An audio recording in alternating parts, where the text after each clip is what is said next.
Good morning, my friends. Here we are, back again. It's week 18. I can't believe that we are a third of the way through the year and a little more. So we've had a very strange week. Friday night, this is Sunday morning, Friday night Rick said those words that no woman ever wants to hear from her husband. Honey, I think everything in the freezer is soft. Our compressor in our refrigerator was going. So the panic began at 7 o'clock on Friday night when you really can't do anything. All I could do was call neighbors, and 3 neighbors took bags, igloos, came over and got everything out of my freezer. We pulled down our, we haven't gone camping or to the beach in years, but we still had 2 igloo coolers, thank God. So Rick went and got ice, and everything from the refrigerator went in there. You know, you think it's a great idea, buy one, get one, and store up, but at times like this, it makes it difficult. The 24-hour repair guy said that he was pretty sure it was the compressor, without even stepping over the door frame. He said he was $135 to step through the door, and it would probably be about $600 or more for a new compressor plus his time to put it in, and it wouldn't be done until sometime this week. So much for 24-hour service. Anyway, yesterday morning at 4 a.m. when Rick got up, he researched it and found out that through Lowe's we could get just about the same refrigerator and have it delivered today. So today is my crunch day. Everything else that was, the refrigerator is still blowing cold air, and we have some ice in there to hold some of the things that we couldn't do. But anyway, long story short, the purpose of this video really is to bring you up on my 1,000 pound challenge, where I am taking 52 weeks, 2023, and each week recycling everything that I have that doesn't go out in our normal recycling. Things like our grass clippings, our fruit and veg peels. Sorry, all of my fruit is, all of everything that was frozen, the worms got fed heavily. So anything that you have in fruits and veg peels can go back out, but that's what's going in my 1,000 pounds. If you don't feed it to your worms, feed it to your garden. I'll bet you know somebody. If you're going to try and do this and you go, gee, I don't know anybody, ask around. Even if you bury it in your own backyard, I mean, your grass will thank you. If you're a monoculture and that's all you're growing, trust me, you can get some vitamins and minerals and the NPK back into your own shrubs just through what you have in your own waste. I do eggshells, I do shrimp shells, we do coffee grounds. Remember, if you've got coffee grounds, you can also add the coffee filters. They make a nice base for your inside your pots, but they also will break down in the garden. But this holds back the water. I'm sorry, it doesn't hold back the water, but it'll hold back the soil from going through the hole. I've saved my leaves this year. I've just realized that magnolia leaves, while they don't break down really fast, if you put them through your lawnmower and you do it a couple times, they will break into small particles. If you have a NutriBullet and you want to really make them fine for your worms, where they'll take it up in a heartbeat, it'll do that. Any other leaves that you have. Paper towel rolls, your toilet paper rolls. Oh, the other thing I did was, these are banana peels. And I thought, they're not crunchy enough to crunch up, but it takes all the water out of it.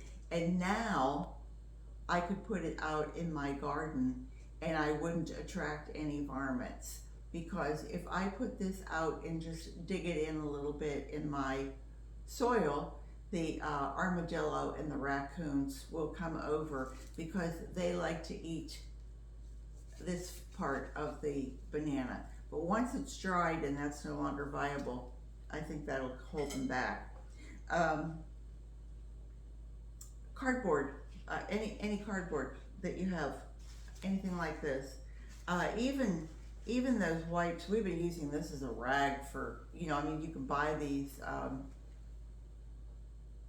microfiber is what they're called, and they're great for doing your windows. And I've been using this one out in my worm area to wipe up things, and you know, I wash it off or I clean out my worm tower with it, and I think it's finally giving up the ghost where it's starting to get holes in it. So I think I'm going to actually put it down at the base of the of a planter and see if it will break down even further. This isn't the time of year for it, but pine cones. You know, if you have anything like pine cones, they go great in the bottom of pots because they will break down eventually into pretty much nothing. The other thing that I found, let me think if I was going to do anything else, vacuum cleaner, any of the dust and dirt that you pick up, that can go back out. Stale cereal, crackers, cork is biodegradable. Popsicle sticks, all biodegradable. Anything that's stale that you think you're going to throw out, throw into your compost pile, feed your worms. These are plumeria blossoms that have seen better days. This is a few days old, and they still, some are pretty, but they're not as much of a treat for your eyes. But oh, are they ever fragrant, because the oils that are in that make that plumeria fragrant have, you know, the liquids have dehydrated, so they're more intense, it's more concentrated. I'm talking very fast because I have a big hairy guys coming today. I'm assuming they're big and I'm assuming they're hairy because they're going to lift the refrigerator into my kitchen and lift the old one out. Well, they'll probably put it on rollers, but you know, you never see you never see men coming through the door who are 5'5" and little skinny guys going, oh yeah, we're gonna lift that 200 some pound refrigerator. So anyway, we did our work today, and Brian came, my friend up the street who cuts his grass. Thank God he brought me 17 pounds, because all I had for the whole day was 18 pounds, and all I had for the whole week was 24 pounds, 2.1 ounces. However, that still put us over, and I now have, for 18 weeks, 473 pounds, 11.8 ounces. So, I mean, next week I could be halfway there. So go Brian. So that's pretty much the end of it. I only had a couple little tips that I wanted to share with you as I try to make this a little more interesting each week, rather than saying blah, blah, blah, blah, blah. So I found a new friend. Her name is Jane. The name of her channel is Rockin' Worms. ROCKINWORMS. Rockin' Worms. Most of us who are gardeners on this, who are following me, are probably also raising worms, or you have a garden. You know, I mean, you know, it's not just something that you say, oh, I'm a gardener, and you don't. But for those of us with worms, we're always worried about mites. And oh gee, you know, I've had a mite bloom. They've had a population explosion. And I never had mites in the beginning. I don't know why, but just the last couple of years, it seems like I've been getting mites. And I've been doing this since 2009.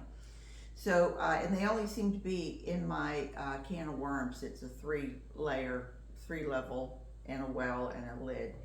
Anyway, the mites have to have moisture.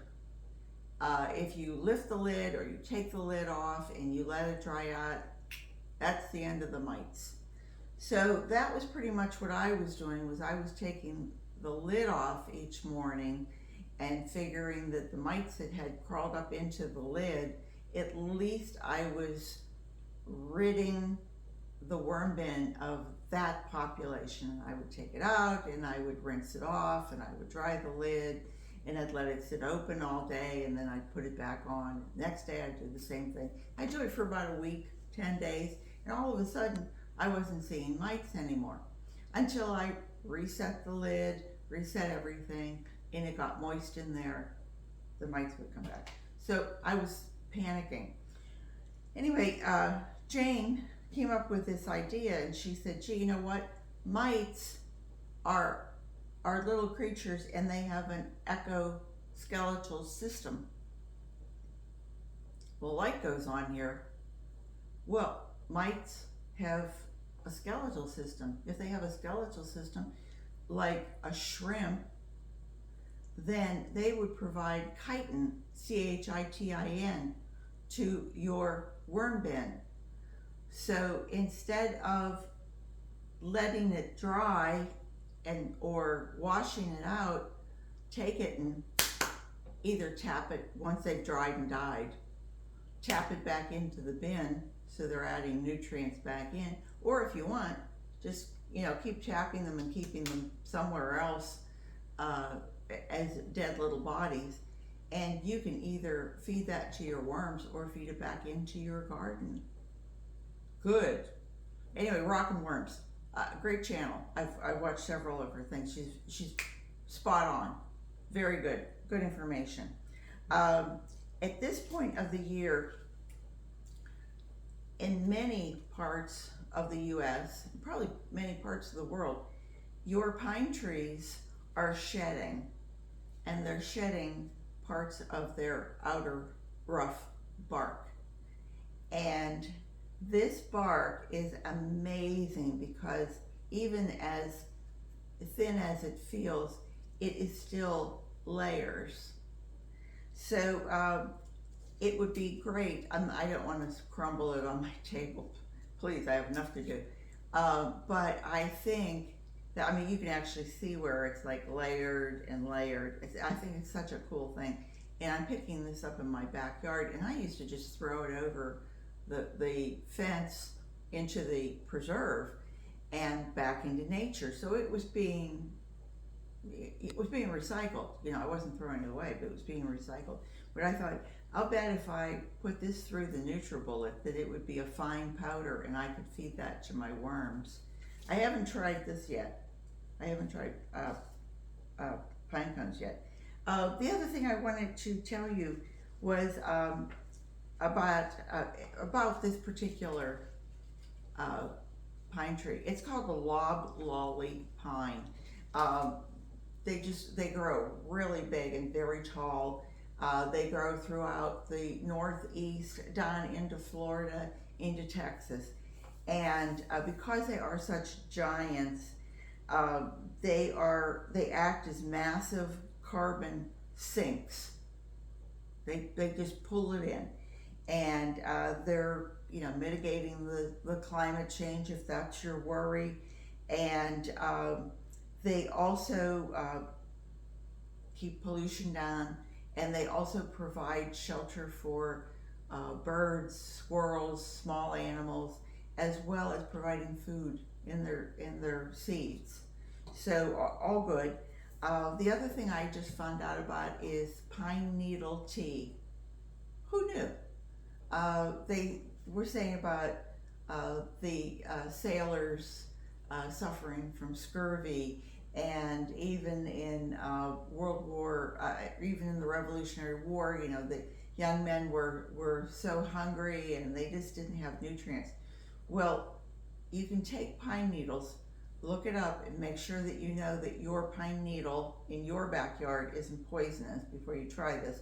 But if you take pine needles and you chop them up, you can pour boiling water over them and steep them, and it's called decoction, and the results of the concentration of the essence inside those little, where you've chopped it, it's going to take it all out. It said sugar, honey, something like that kind of cuts that bitter flavor, but the tea and the essence itself will provide, it's at 4 to 5 times the amount of vitamin C, especially with vitamin C and A, with vitamin C as drinking orange juice. Now, I don't know if that means that, your concentrated drop is the same of drop.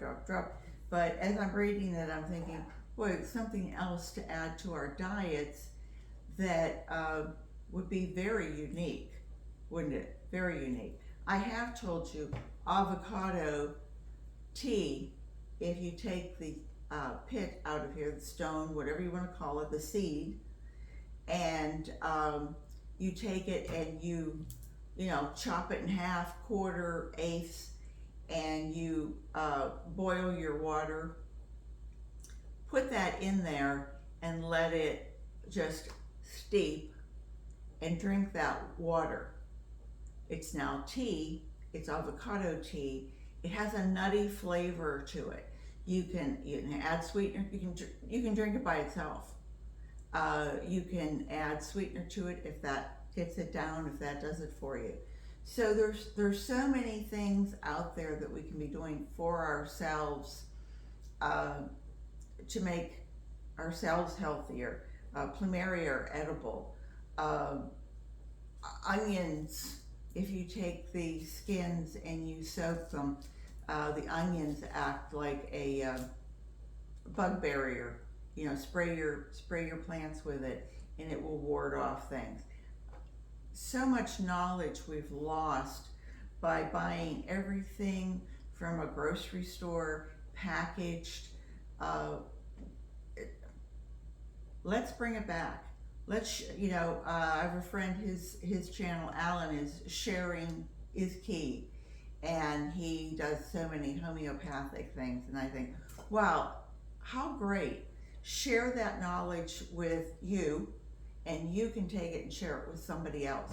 But anyway, that was it. I've again talked too long.